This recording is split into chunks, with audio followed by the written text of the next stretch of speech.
We're going to do the Legacy Leadership panel this morning. You're going to see it's going to take the entire time that we're here. So some of the things that we traditionally do, we aren't doing today so that we can make room for this to work, okay? So without further ado, I want to introduce to you my three children, Randy, Danielle, and Brianna. Come on up.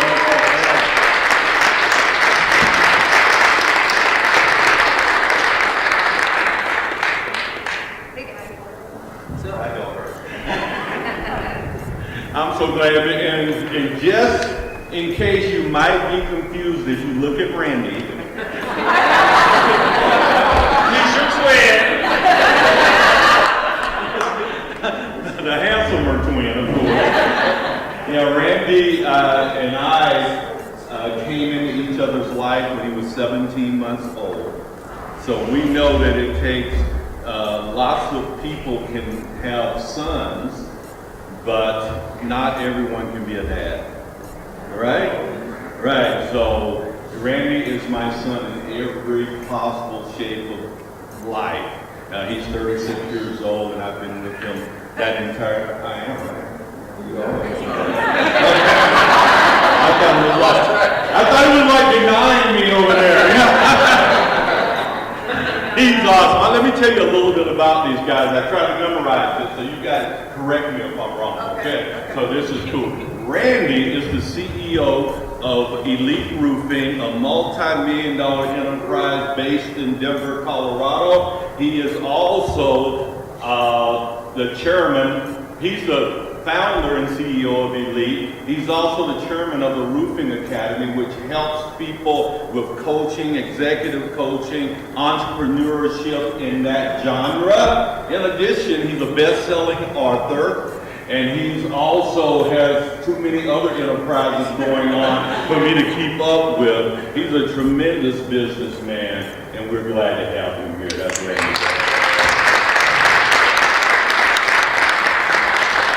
I'm going by age. Danielle Schutz. Danielle Schutz she's the Vice President of Business Operations and Finance at Comcast. She's also a TED Talk speaker, top 40 under 40 in Denver, by the Denver Business Journal. In addition to that, she, in her spare time, has started an executive coaching enterprise called Balsa that she's going to tell you a little bit about later on. She's an amazing business person, Danielle Schutz.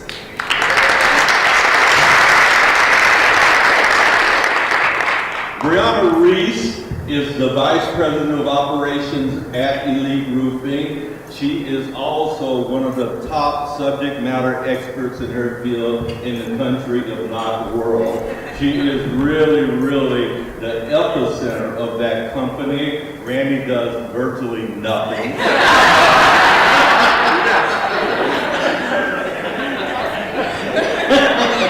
And Brianna runs the operations and the enterprise, and if anyone knows Elite Roofing, which will exceed $20 million in sales this year, they will always point to Brianna Reese as the point of contact. In addition, she's a coach in her own right, an amazing speaker, and a poet. Brianna Reese.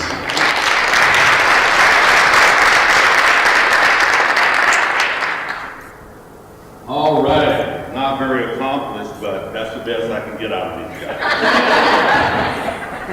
So the way it's going to work this morning, I'm going to ask a few questions and allow them to answer, and then we're going to turn the second half of the event over where you're able to ask questions, okay? And since my voice projects better, Randy, why don't you take the mic? I'm starting with you. Oh, great, thanks.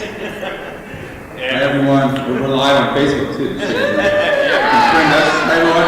What's up? Share, like. The consummate gap connector. Absolutely.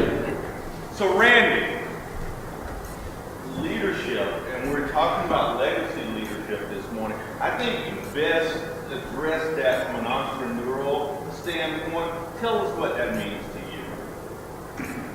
Here's a couple different ways to look at this, interpret it, answer it. But I think that the best way to answer that is when it comes to legacy leadership, you got to be thinking of legacy. What is the legacy that you want to leave? Are you trying to leave a legacy where if you leave your company, that company grows without you? Or are you leaving a legacy where, people just are working and have worked and been inspired by the things you've done as a leader and that sort of thing? But I think the reality of it is it's all based on finding people better than yourself. And if you can successfully do that, you can find great people, and ideally you want to find people that don't even know how good they actually are. Find great people with great character that haven't even completely tapped into their own strength and their own skill set. If you can provide them an opportunity to grow and learn and really reach their full potential, I think that's my idea of the ideal legacy you can leave as a leader is finding great people better than yourself and giving them opportunity to be successful. Indeed. Pass that to Danielle. Danielle, why don't we follow that same line of thought? And I know you were a CFO by the time you were 26 years old. So you've really been in a corporate setting most of your life, your adult life. So from a corporate perspective, what does legacy leadership mean to you? So I think about it in two ways. One is you learn a lot of lessons as a leader, and you usually learn them because something's gone wrong or it's been hard or, you've really had to pick yourself up and get through things. And I've had a ton of that in my career because I started so young as a leader. So just lots of falling down and getting back up. And I always say I didn't go through any of that if I don't get to share those lessons. So the first thing is that I just try to share every single lesson I can as a leader so that other people don't have to go through things as difficult as I might have.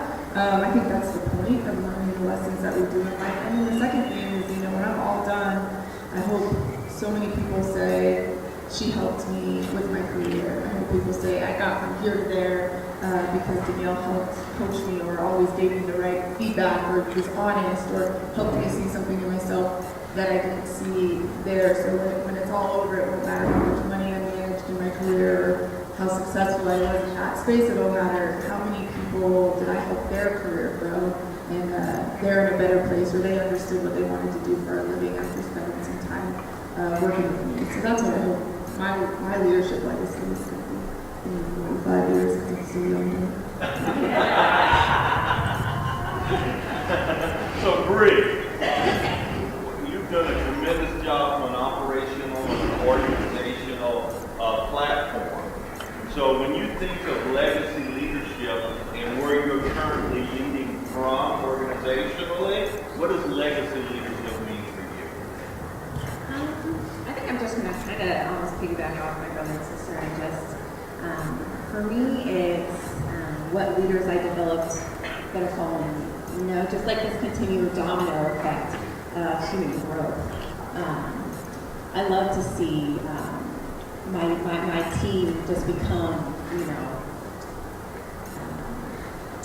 unified and these women that were anxious and couldn't be in guardrooms and whatever, just turn into these ladies that can just speak in front of a group of people and guide the people that they have under them. And I hope that's what my legacy leads for, our leadership leads for sure. Thank you. All of you guys have been, I know people are just kind of dying to know. We think of legacy as well as having a family, us being here, we say, well, 4 people that are business leaders all at one time. What do you think, Randy, were some touch points in life that kind of led us and our family to where we are today? Well, it wasn't easy. Just straight up, none of us, bless his heart, but we didn't come from silver spoons. Dad wasn't, just writing checks and paying us for anything we wanted growing up. We learned at a young age, especially myself, is, if I wanted the cool toys that all the other kids had and the Jordans and stuff like that, we had a very modest upbringing. Our parents work 2 jobs often to just be able to pay for our sports with our used sports equipment. And it was a great life, but it taught us the value of, if you really want to go to the next level and really achieve things, you just got to work for it. You got to work hard to get things, and to be able to achieve, great things in life. And, for what it's worth, I'm grateful for that.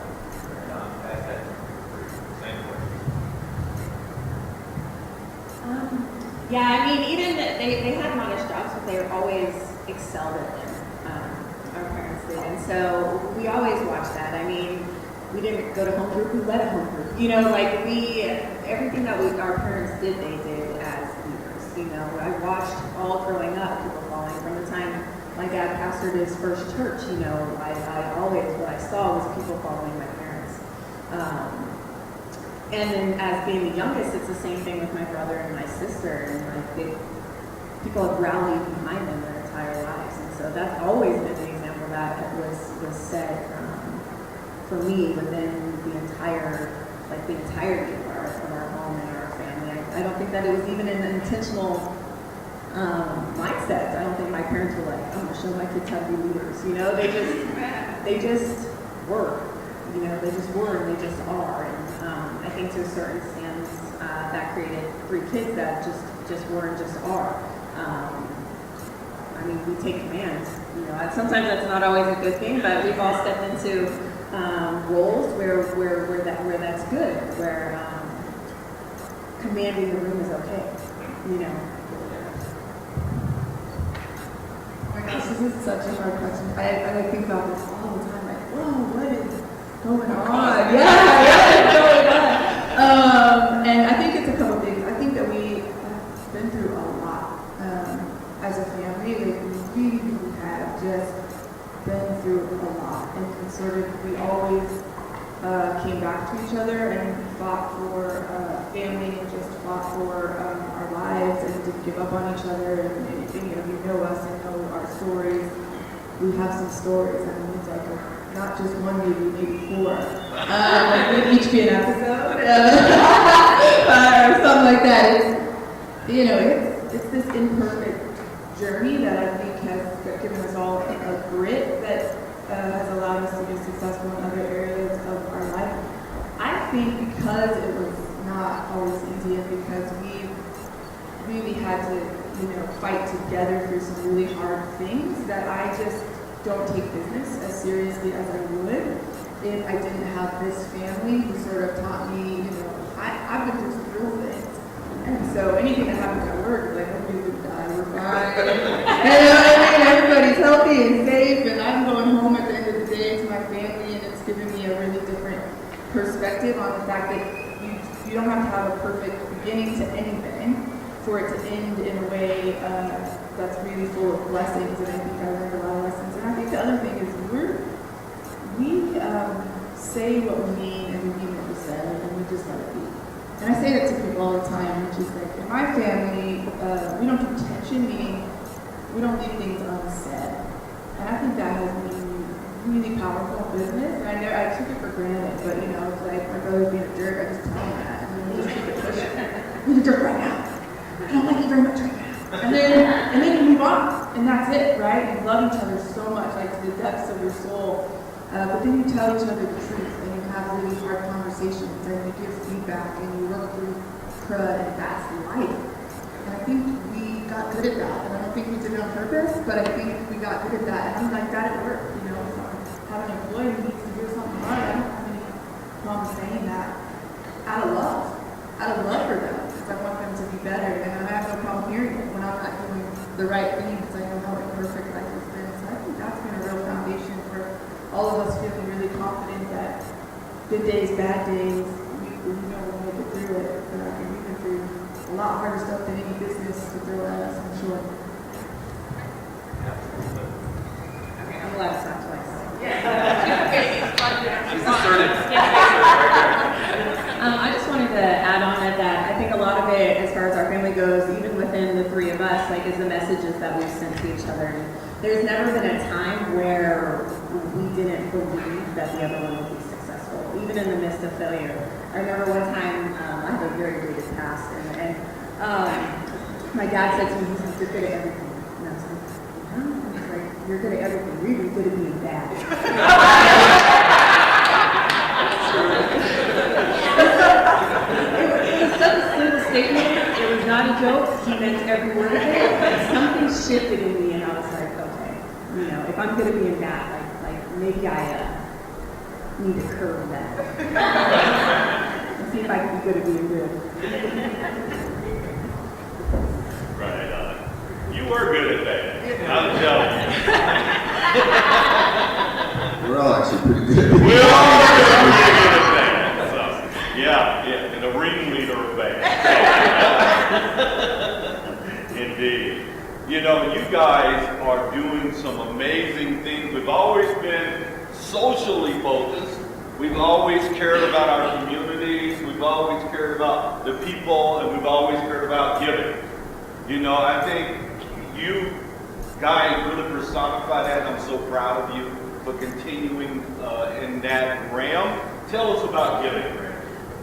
I'm glad you went there because I was going to steal the mic back from her and elaborate again. I'm glad you went right there because I think the reality of both these questions is regardless of our financial situation or anything like that growing up, our parents were always serving other people. Always. Like always giving. It didn't matter what we had, we would give it to somebody else. Like we were raised that way. And I'm beyond grateful for that because that's just kind of naturally kind of manifested itself, I think, with all of us to where we give first and think like it's like everything we do is for others and we try to get better and better at that because at the end of the day, leadership, that's what it's all about is, you know, great leaders serve their people and don't expect their people to serve them. And that's something I think all of us really take to heart and honestly is a huge catalyst for our success. Pass that on to, do you want to address that as well? Sure. I have been given so much. And I just think, you know, I had my son when I was 16, and just the amount of people who were there for me in that time. Like, if I ever forgot that, we all have permission to just kill me on the spot because I have been given so much, and I just think I've been given that so that I can give it back to others. And you're right, like it doesn't feel like we're doing anything. It just feels like that's what we're supposed to do. That's life, right? Like we've seen it growing up. I just remember like homeless people living in our house, like when I was 9. Like that was normal. It is normal to pull somebody off the streets and say you don't have a place to be and it's cold. And you know, I remember my dad telling his story when I was in high school. You know, and so you share your stories and you never forget how many people help you every single day. Right now, every single day, how many people are building me up and making me better and sending me the message I need to hear. And if you keep that to yourself and you are not a leader and you actually aren't successful, because those are the definitions to me of leadership, is really how do you give back and let people teach you to be better. And it just keeps me sane to just feel like I'm a part of my community and a part of something so much bigger and more important than any little thing I might have at that moment. So. Yeah, I second that too. Like, we definitely have an example of giving, and we're giving now. We always say about Randy, like he'll give you the shirt on his back, just don't ask him to take it off. We're giving. Probably the most giving human being I've ever met in my entire life. I have to, every time we give raises, I have to like, we gotta be confident.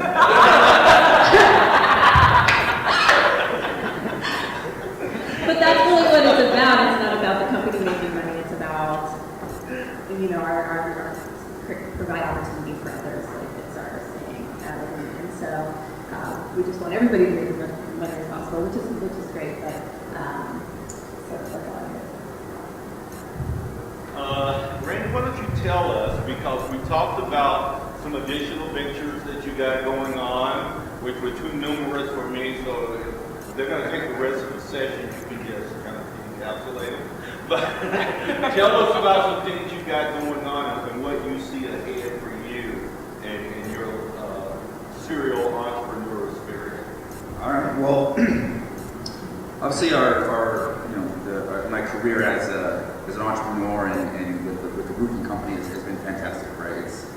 It's been a long, difficult road, but we've managed to, bring on and bring up some amazing people, and Bree is the catalyst of all that. So by creating an organization that builds people up and empowers them to become leaders themselves, and we've actually managed to build a company that runs itself. So in doing so, apparently that's pretty rare. Yeah. So in doing so, especially in my industry, I mean, there's a lot of roofing contractors that are just wearing 12 hats, 12-hour days, not making any money, not happy, and I just felt that, kind of my calling, I guess, above and beyond just the roofing thing was to help others. So now I started a consulting firm that is Moore Brothers Consulting Group, and Bree is a part of that as well, where now we're actually coaching and mentoring other roofing contractors all across the country. And we built a virtual training platform to where we basically took all of our systems, processes, and all the things that we've done to build our company. We put it onto a virtual platform that people can just subscribe to, which also includes one-on-one coaching, and we're doing more speaking and keynotes and stuff like that within the industry to just give back. And it's not, honestly, I'm just glad that I get to do that. Like, I get to help people every day. Like, what kind of a cooler job is that, right? Yeah. So I literally get to do that, but that's a lot of fun. But what's even more fun is, through all this journey, and I would advise everybody, if you haven't done a deep dive on yourself to understand really who you are and what your strengths and weaknesses are, every leader, every entrepreneur, every business person in here, do that right away.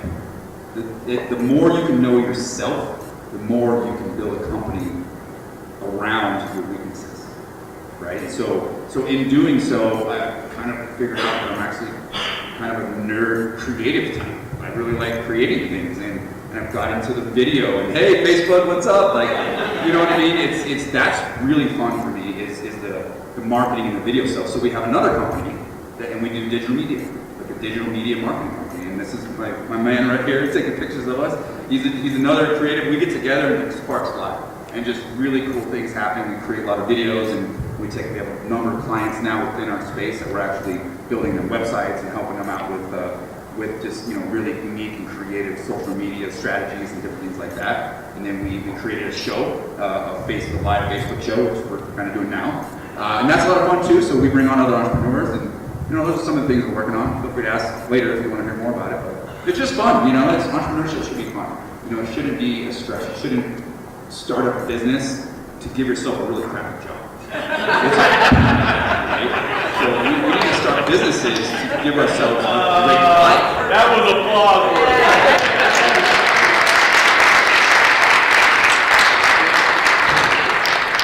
it. And too often, that's what people end up with, especially in my space in construction. It's like they start this business with this big vision, and next thing you know, 10 years later, they're working all day, every day, and they have no real life. And so we're trying to change that and give people opportunities. Either one of you like to go out, Danielle? I'm going to save you for last year, Boo. Bree. I call her Boo, so I'm sorry.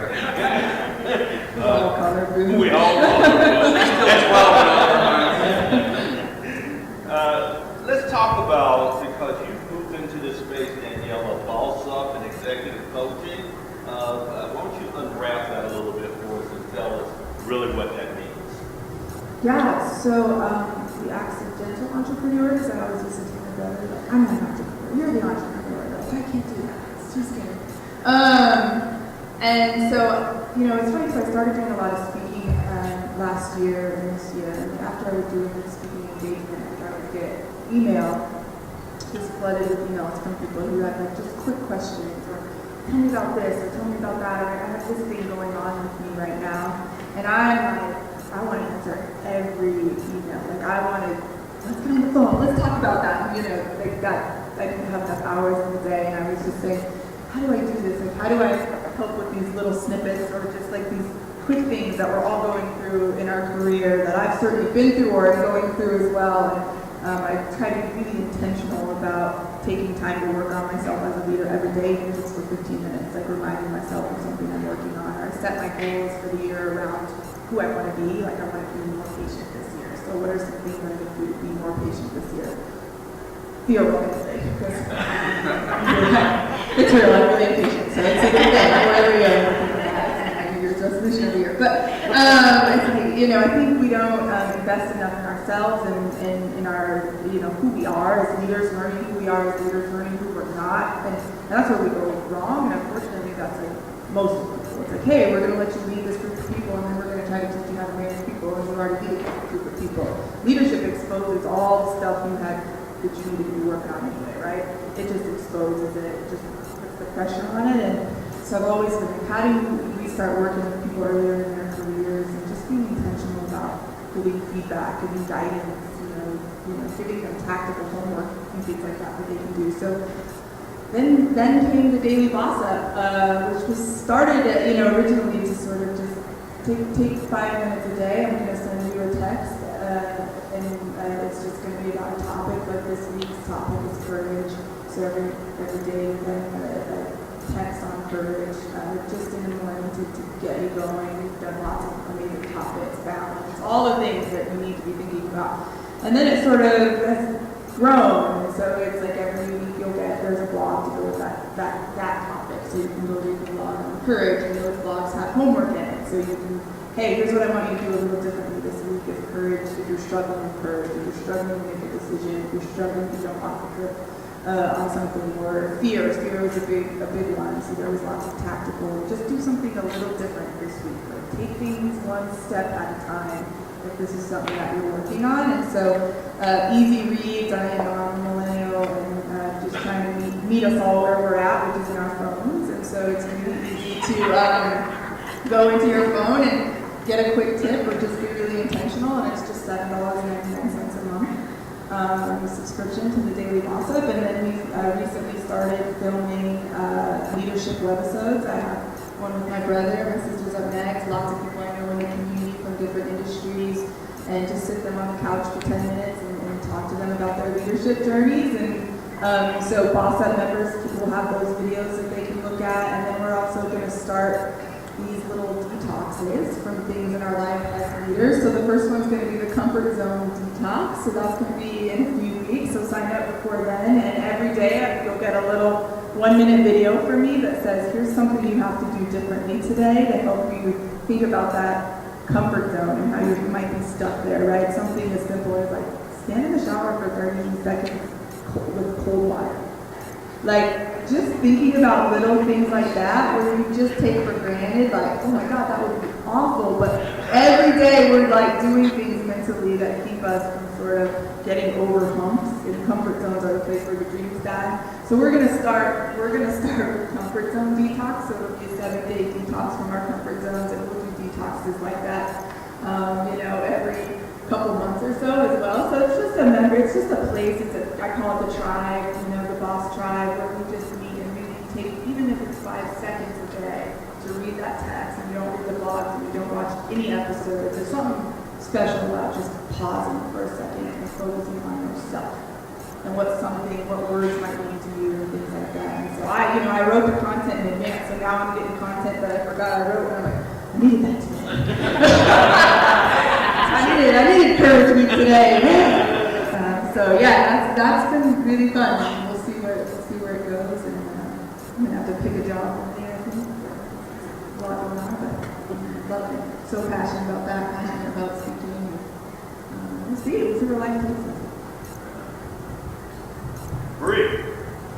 And next we're going to engage you, which is going to be really fun. But one more question. Bree, I know that you're really starting to engage in a real purposeful way in Randy's coaching, because you're kind of passionate about coaching as well. And I wanted to throw one thing else in before you answer. Bree and her husband lead a blended family group that helps blended families understand how to blend better, because she's a mother of 6 children, blended. This is your point where you say, oh. Yes. So she does. Give us a little bit about that initiative, this blended family initiative, before business side, connecting with your brother. in this coaching initiative? So Randy and I don't know how it happened, but like we are a solid team. We are a solid team. And so he's just got the amazing visionary, and then I just have the ability to break down his vision and implement. And it's just really been this incredible blessing in our lives. And so, so any venture he takes, like I want to be a part of. I mean, there's like, I want to see my brother succeed, and I want to be a part of my brother's success. And if the Yale ever sees an avenue, which we kind of are working on right now, but an avenue, I'd love to just be a part of her success too. And so with the coaching, I love that. I love the whole concept, the whole idea, that he can lead the business owners and that I can make the operators operate correctly. Is awesome. I'm really, really excited about being on board with that and to see its growth and like how many companies we can touch. Because just like you said, there's so many companies, especially in small business, where people are just running around like chickens with their heads cut off and they're working 60 hours a week and they're just miserable. And we just want to change that for the entire like small business community. Like it's unnecessary to live your life like that. There are things that we can do, you know, to shift that. Like, let's automate. Let's start there. You know what I mean? Let's stop pushing paper. You know, but just for some snippets there. So as far as like blended family goes, that, I mean, that's my heartbeat is blended families. I love blended families, and my husband says blended families are like a snowflake. And so those of you who don't know, step families, adoptive families, foster families, guardianship families, any type of family where you're raising kids that are not biologically yours. You know, those kind of families just have different sort of issues. You face different issues. And it's really, I think it's 40% of families are blended. You know, so it's just this really predominant thing that like, I feel like nobody's really talking about. And some marriages are just, like, this is just how it is. You know, like, are we addressing the challenges of a stepchild? Are we addressing the fact that, you know, that relationship isn't the same as your biological kids? And like, are we being honest about that? And is our spouse being accepting that we're honest about that? So that we can overcome it, you know, things like that. And so we're just hoping to do big things, my husband and I, in that field and being able to reach families and dealing with the aftermath of divorce and the effects of that on kids and so on and so forth. And so we're really excited about that. We're working hard on it.